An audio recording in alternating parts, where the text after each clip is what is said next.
हमारे व्यस्त जीवन में ईश्वर की आवाज़। आध्यात्मिक जीवन होशपूर्ण जीवन का नाम है। आध्यात्मिकता के मार्ग पर चलते हुए हम सजगता पर, होशपूर्ण जीवन पर और चेतनशीलता पर बढ़ते हैं।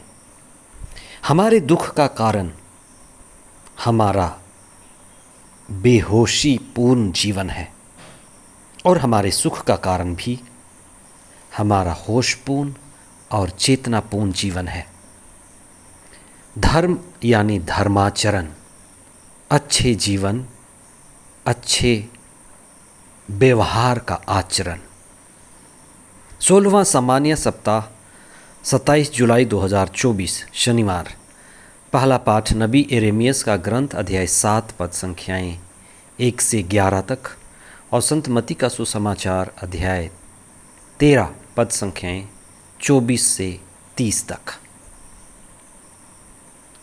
अभी बरसात के दिन हैं और जिन लोगों के अपने छत हैं, अपने टेरेस हैं, उनके छतों में कैसे जंगली पौधे उग आते हैं। उन जंगली पौधों को कौन रोपता है, वहाँ कौन बीज लेकर के आता है, यह कैसे होता है कि बीज वहाँ पहुँच जाता है। ये बुराई का प्रतीक है। किस तरह से बुराई फैलता है, बुराई के बीज कैसे हवा के द्वारा, आंधी तूफान के द्वारा, पक्षियों के द्वारा, बाढ़, वर्षा पानी के द्वारा बहाए जाते हैं। आज हम बुराई के फैलने, अंधेरे की गहराई और बीमारी जो फैलती है उस पर चिंतन करें। जब कोई सड़क दुर्घटना होती है और कोई गंभीर रूप से घायल हो जाता, चोटिल हो जाता, तो उस वक्त इस सवाल में उलझना कि किसने गलती की और किसने ठोकर मारी, ज़्यादा समझदारी नहीं है। चोट गंभीर है, हालत नाजुक है और जब खून बह रहा हो तो व्यक्ति को, घायल को अस्पताल पहुंचाना और उसका इलाज करना ज़्यादा ज़रूरी है। आज के सुसमाचार में सद्गुरु ईसा कहते हैं कि कैसे जंगली बीज पनपता है। जमींदार और जमींदार के लोग अच्छे बीज बोते हैं, हाइब्रिड बोते हैं, लेकिन बोने के बाद वे सोते हैं और सोते समय दृष्टांत कहता है शत्रु जंगली बीज बोकर चला जाता है। जंगली बीज बुराई का प्रतीक है और बुराई फैलाने का कई माध्यम हैं।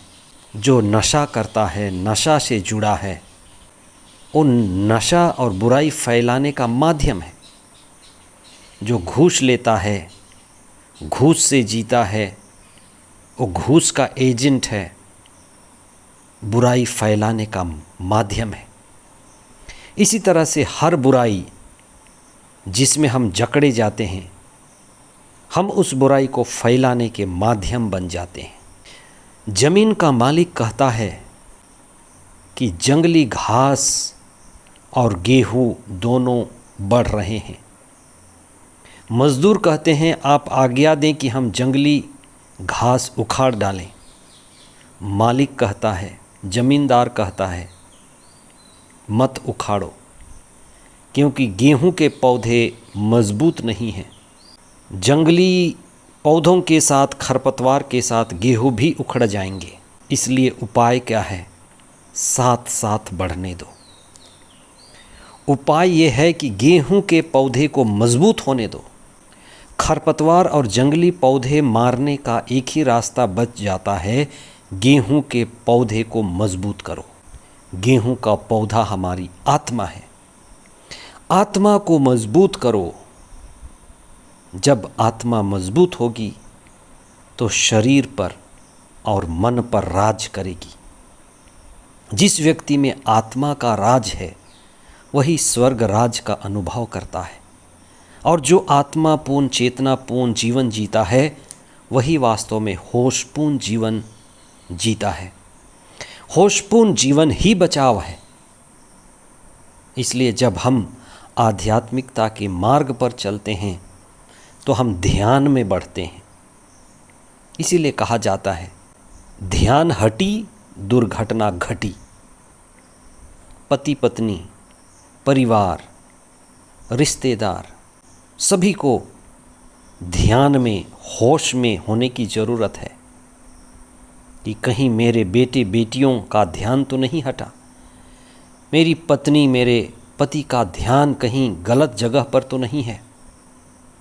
जब भी हमारा ध्यान हटता है हम सोते हैं, और जब हम सोते हैं तो जंगली बीज हमारे जीवन में आते हैं।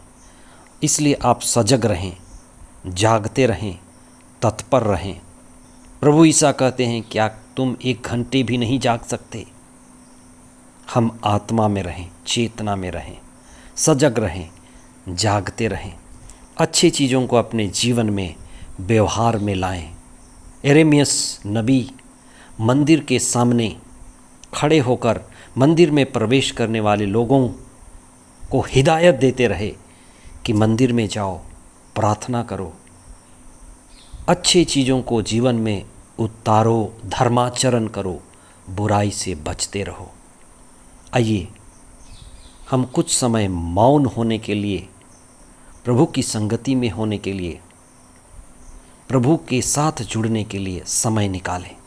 प्रभु के दिव्य वचनों को पढ़ें और आत्मा और चेतना की गहराई में बढ़ें।